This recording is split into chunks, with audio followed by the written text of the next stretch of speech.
let's go to the writer's strike. I obviously have some friends in the WGA. I used to be a member of the WGA back in the day, and I used to write scripts. I never worked on any type of staffing. It was always a one-off for me in terms of writing this stuff. But the issue ultimately comes down to a couple of things with the Writers Guild. The producers, because the nature of television has changed dramatically from back when I did it, really since the last strike, the nature of television and the business models have changed dramatically. What the producers are basically doing is they are trying to make writers like gig economy workers. And within the context of show business, you've got like production people work on production. And if you're a set dresser, you can work on really any type of production. You can work on a comedy, you can work on a drama, you can work on a movie, you can work on a TV show, you can work on a commercial. It's tough. It's gig after gig after gig after gig. And you never know when your next job is going to come from. But you do have that ability to work on all sorts of types of productions. As an actor, theoretically, you can too, but the fact is, like, if you're a comedic actor, you're not going to get cast in so much in drama as much, and vice versa, and this and that. And you've got to go to auditions that you don't get paid for. It's a full-time job, even when you're not working and getting paid. With writers, the difficulty is that, again, you write a comedy, you're a comedy writer. You're not necessarily going to be working, dramas aren't available to you. And so you make your money in chunks. And it sustains you theoretically through your career. What the producers are trying to do is like squeeze the amount of time and make essentially, not only are people not getting the same amount of money they used to with residuals, even if they were to tomorrow, the producers were to come in and say to writers, okay, you're making, let's just use the numbers, $50. You're making $50 less annually. It's $50,000 less annually, whatever it is. We'll pay you extra for the way that for a script. But what they're doing is they're also squeezing the number of days, like the terms. They're trying to switch it from like you get hired on a show and you get a guaranteed 6 month worth of work and you get paid whatever it is, $5,000 a month, let's just say. They're trying to maybe up the dollar amount. Now you'll get paid $6,500 a month. But the producers know also what they have in store for the future is you're not going to get 6 months of work. We're going to make you all do it in a month. Because that is what they have been doing slowly but surely, squeezing this stuff to make them gig workers and really undermine any type of security that writers have, because sometimes you can get a job, sometimes you can't. Sometimes a show gets picked up, sometimes it doesn't. And that sort of like gambling part of the business, right? This isn't like we're going in to make, widgets. If the show does well, it'll continue on for a long time. If it doesn't, it won't. That, the costs is associated with that. They are trying to rejigger who bears that risk more. I mean, make no mistake about it. Producers have always won in that calculation. When you look at the writers as a whole, some writers do really, really well because they're getting on that. But the writers who don't have hit shows or working for years and years on a hit show, they're absorbing the costs associated with this business that is sort of like we're going to put $20 on number 32. And if it comes in, we're all going to get paid. The people who are on all the other numbers of that bet, they're the ones who bear the cost of that. And the producers are trying to squeeze that even more. And on top of which, they won't take a position on whether they'll deploy AI as a mechanism in which to write these shows. And so producers have to do this. I mean, excuse me, writers have to do this. And one other dynamic that's at play, well, let's play this clip. And this makes the point very well. This is Adam Conover. He did that show, Adam Ruins Everything, right? Yep. And great show. Great for uninitiated people in terms of politics, but even great for people who are into politics. Like, it really tackles amazing issues like antitrust and housing prices. Prices. I mean, everything. I don't know where you can find that show. It was on True TV, I think it was. There may be episodes on YouTube, but look for this show, and you will enjoy it. It will help explain things to you, but also I highly recommend it if you have like family members or younger siblings or not even, I mean, really any age, and you want them to understand it. This is a great show that does that. Natalie Scher used to produce it or write. She was a producer writer on it. Yeah. Just check that show out. But and I think he does. I think he writes on an. Does he write on? I don't know who he writes for now, but nevertheless, he was on a CNN, and this is how he laid it out. Run this industry that say, look, times are changing. We are not making as much money as we once did. This is not the golden era of television, although some of us would argue the shows are great. What do you say to them? So I'd point out the fact that David Zaslav, the CEO of Warner Brothers Discovery, which is, the parent company of the network I'm talking to you on right now, was paid $250 million last year, $250 million. That's about the same level as what 10,000 writers are asking him to pay all of us collectively, all right? So I would say if you're being paid $250 million, Ted Sarandos made about $50 million last year. These companies are making enormous amounts of money. Their profits are going up. It's ridiculous for them to plead poverty when the writers who are making their shows, some of them are not able to pay their rent or their mortgages. I literally know writers who have had to go on assistance because they have not been able to make their year. If you look at these companies, they're making more money than ever. It's the people who make the shows for them that are making less. Adam Conover, thank you so much for coming on because you ruined everything. You may have just ruined my career, but I don't mind. Appreciate you coming on, and honestly. Good for her. It's about as well as you can field that. Yep. But that really is the the essence of the story. And Conover has a podcast, I'm being told, called Factually with Adam Conover. And people should really check that out. It's wild. He also has a Netflix series called The G Word about government operations and agencies. And good for him, Ted Sarandos is probably the guy who signed off on that show, getting called out for his $50 million a year. And the other thing that I've heard is that the producers, what they've done in the past in these strikes, and this is why this strike, you got to expect this to go for a while. The last one went, I think, about 3 or 4 months. I got to tell you, I got a little bit crushed by that strike.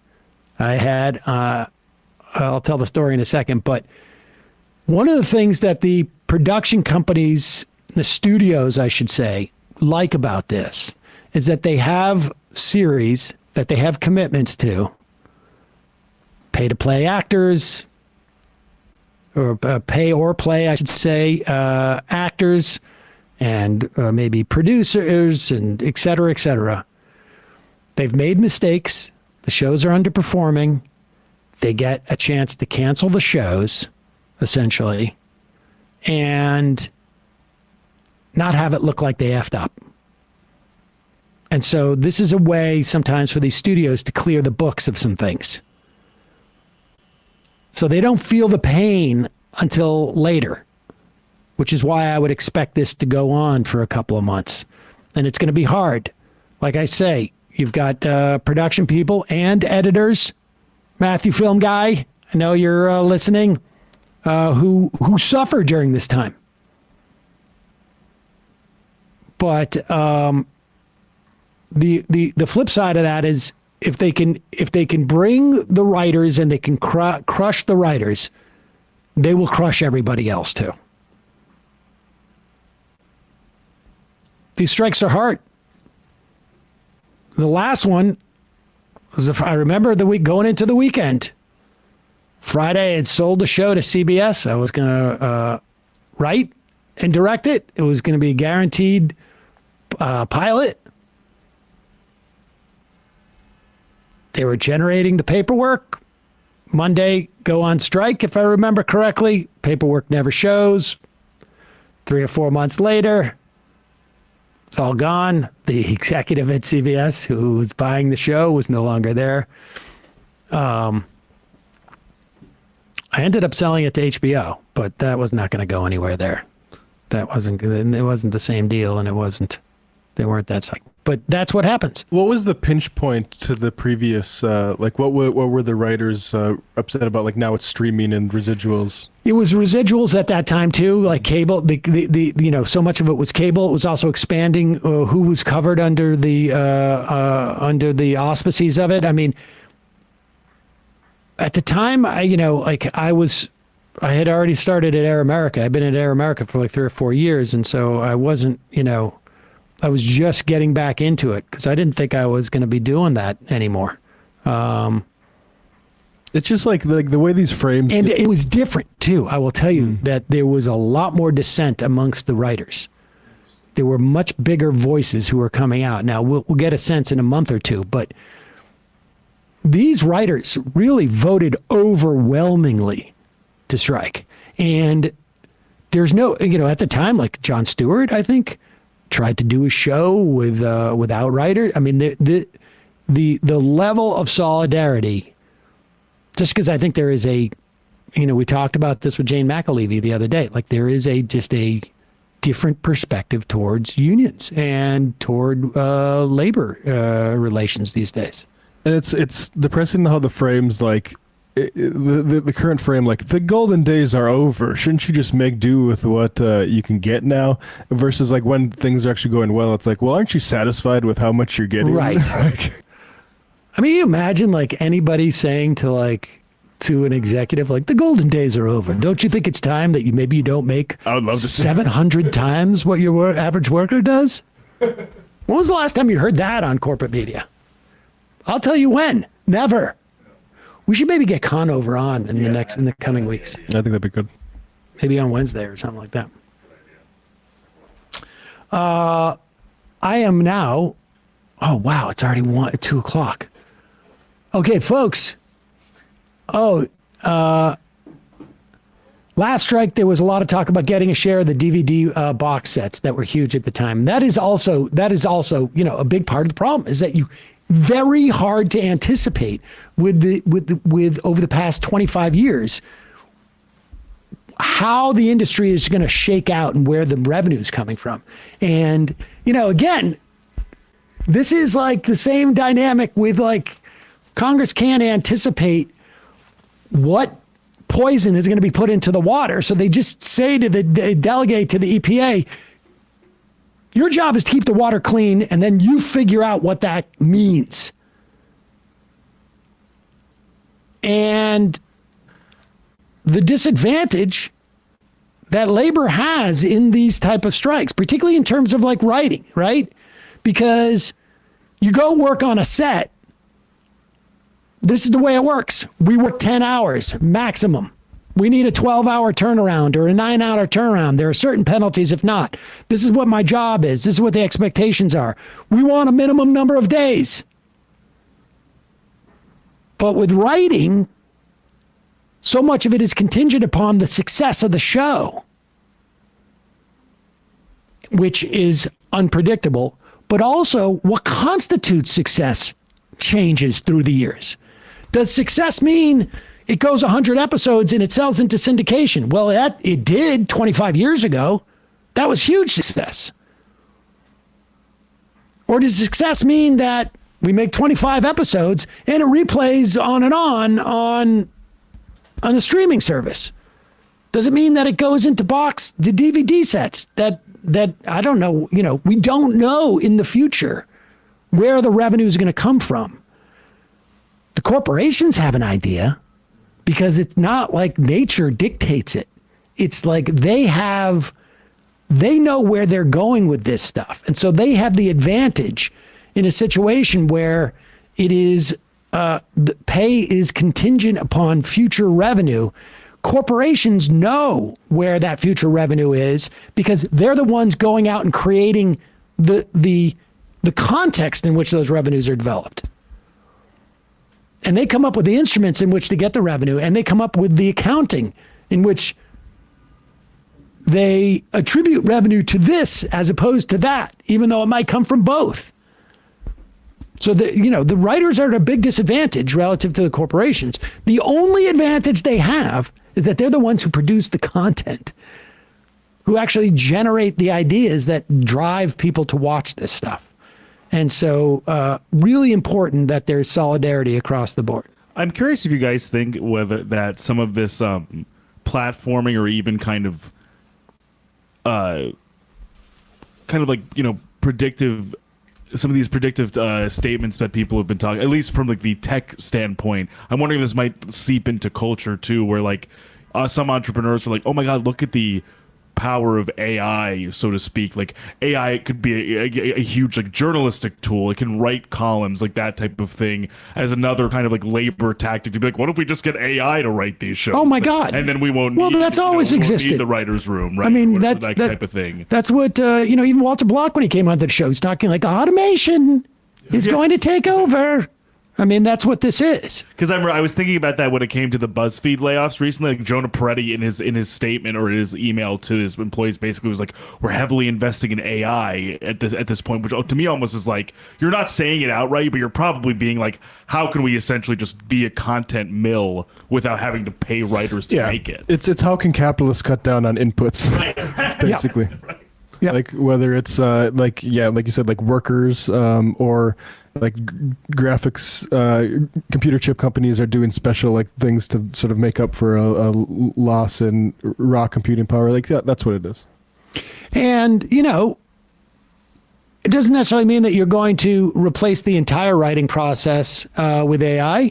You could say, okay, AI, write me a script, set in the 2028 about X, Y, and Z. And then you just hire writers to come in on a gig basis to punch it up. Right. Fill it out. And pay them like a going rate, like a daily going rate. Yep. Yeah. Yep. I mean, I have a feeling where they want to get to. Which is going to be great. All the content's going to be so good then. Well, the point is, if they're all doing it, then if you can lower the bar of all the content, and then they could also rely on their back catalogs. Yes. But I mean, you hear this with doctors. You hear this with there's a lot of stuff. There's a lot of AI can and look, if we get 4-day work weeks because of AI, that's great. But as long as we get the same amount of pay. Yeah, that's the thing. Is like I think like AI, unlike crypto, which I think what people said, it's going to be just like the internet. Right. Like I'm skeptical, but also like the internet, while it has had a magnificent effect on the world, you're still having to work. Like your wages haven't done any better. Like oh no, yeah, right. That is technology is always sold. Like was that Keynes? Was it Bertrand Russell in Praise of Idleness, or just even like that thing that I pulled, I've referenced over the years. I haven't brought it up in a while. That thing I got out of a steamer trunk I bought at a yard sale from like 1962 or 57 or something, where a futurist is going down and talking to some people in Miami. One of his predictions was like, we're going to have TV beamed to little TVs from like basically satellite, like space things in the sky. They're going to beam down to us, and we're going to be able to watch it on like our wristwatch. And he said, but they were going to be powered by kerosene. But he also said the real question by the time we get to the turn of the century is going to be, how are we going to deal with all the extra leisure time that technology is going to allow? That's what Keynes thought too. Yeah. We're going to be at 4-day work week by the 1990s, and the real challenge to society is going to be, what will we do with our leisure time? Give it to the Trump family. Where is the? You got to get that on your button Oh, yeah. machine there.